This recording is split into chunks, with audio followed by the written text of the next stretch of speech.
হরে কৃষ্ণ। হরে কৃষ্ণ। নমঃ বিষ্ণুপদায় কৃষ্ণ পৃষ্ঠায় ভূতলে শ্রীমতে জয় পতাকা স্বামী নীতি নামে নমাচার্য পদায় নিতাই পদায় গৌতম ধামোদায় নগর গ্রামতায় নমঃ বিষ্ণুপদায় কৃষ্ণ পৃষ্ঠায় ভূতলে শ্রীমতে ভক্তিবেদান্ত স্বামী নীতি নামে নমস্তে সরস্বতী দেবে গৌরবাণী প্রচারিণে নির্বিশেষে শূন্যবাদী পাশ্চাত্য দেশতারিণে।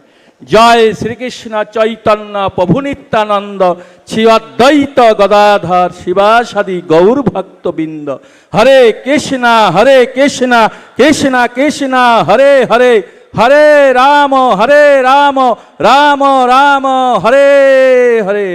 শ্রী চৈতন্য মহাপ্রভু কে ছিল, প্রভুপাদ কে ছিল, জয় পতাকা স্বামী গুরু মহারাজ কে। হরে কৃষ্ণ। ছিল জয় পতাকা স্বামী গুরু মহারাজের ৭৭তমা ব্যাস পূজা তথা আবির্ভাব তিথি উপলক্ষে আয়োজিত অনুষ্ঠানে সর্বপ্রথম আমি আমার প্রণাম নিবেদন করি। আমার গুরুদেব ছিল জয় পতাকা স্বামী গুরু মহারাজের শ্রীচরণে। ইস্কনের প্রতিষ্ঠাতা আচার্য অভয় চরণারবিন্দ ভক্তিবেদান্ত স্বামী ছিল প্রভুপাদের চরণে আমি ভক্তিপূর্ণ প্রণাম নিবেদন করি এবং ওনার কৃপা আশীর্বাদ ভিক্ষা চাচ্ছি। এবং আজকে উপস্থিত এই মঞ্চে সন্ন্যাসীবর্গ এবং আমার গুরু ভাই গুরুবন এবং ভক্তবৃন্দ সবাইকে আমি ভুলণ্ঠিত দণ্ডবাদ নিবেদন করছি। বাঞ্ছা কল্প তরুবেশ্য কৃপা সিন্ধুভ্য পত্রাং পাবনব্য বৈষ্ণব নমো নমঃ। ছিল জয় পতাকা স্বামী গুরু মহারাজের গুণমহিমা সারা দিন ধরে করলেও শেষ হবে না। কারণ আমি যখন থেকে গুরু মহারাজকে দর্শন করেছি, আমি প্রথম গুরু মহারাজকে দর্শন করেছিলাম 1985 সালে আমাদের বাংলাদেশে।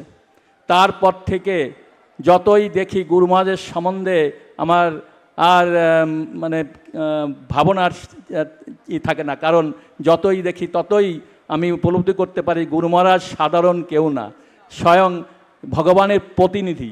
উনি আমাদেরকে উদ্ধার করার জন্য এই জগতে এসেছেন আমি দেখতে পাচ্ছি। এবং গুরু মহারাজ প্রত্যেকটা বিষয় বাংলাদেশে আমাদের প্রায় আমরা গুরু ভাইরা প্রায় 50,000-এর উপরে গুরু মহারাজের শিষ্য আছে, আমাদের গুরু ভাই বৃন্দ আছে এবং সবাই, এবং বাংলাদেশে অনেক মন্দির হয়েছে গুরু মহারাজের কৃপায়।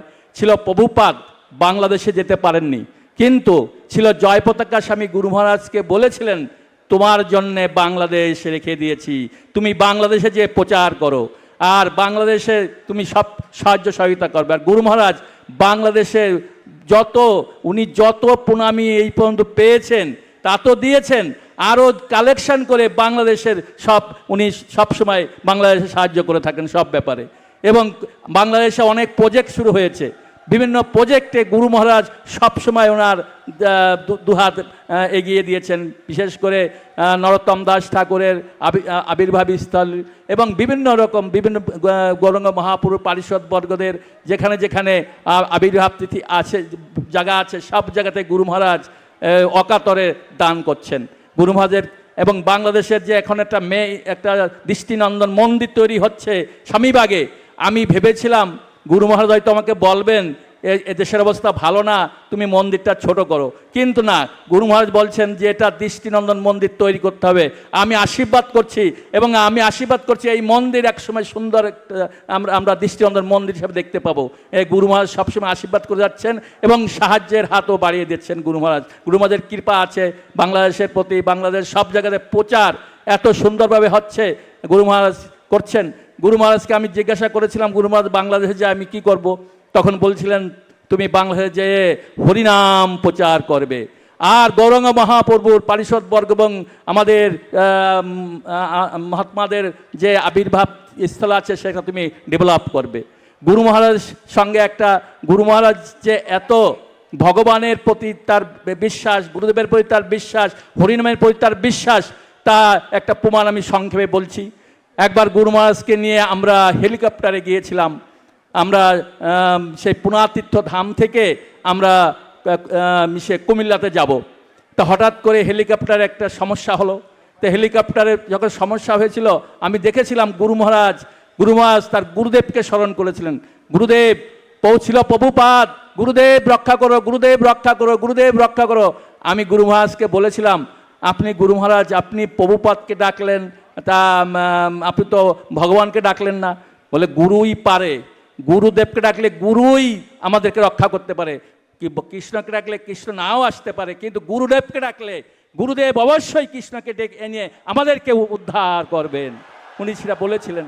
তাই সেই জন্যে আমি দেখতে পাই যে এটা একটা হাতে কলমে শিক্ষা, যে আমরা যখন কোনো বিপদে পড়ব তখন আমরা কাকে স্মরণ করব।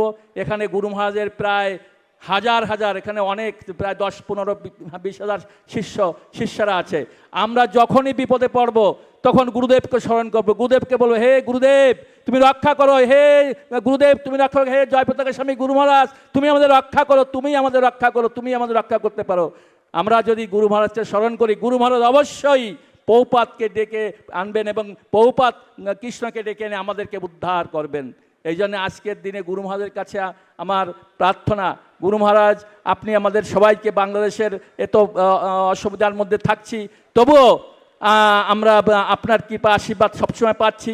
বাংলাদেশে যে যত সমস্যা হচ্ছিল, গুরু মহারাজ প্রায় আমাদেরকে সাথে মিটিং করতেন, আমাদেরকে উৎসাহ দিতেন, অনুপ্রেরণা দিতেন, যাতে আমরা বাংলাদেশে থেকেই সুন্দরভাবে এই কৃষ্ণ ভাবনাটা প্রচার করতে পারি।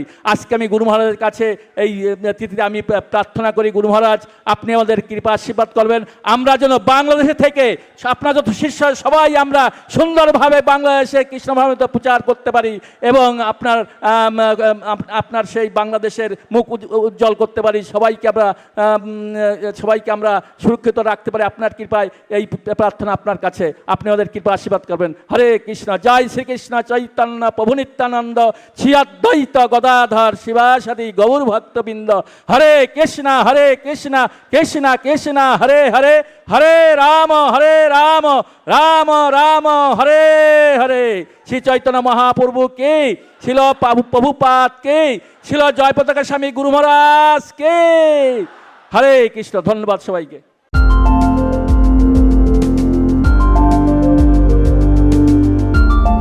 Thank you for watching our videos. Be sure to subscribe to our channel. We publish new videos every day, and don't forget to like and share our channel.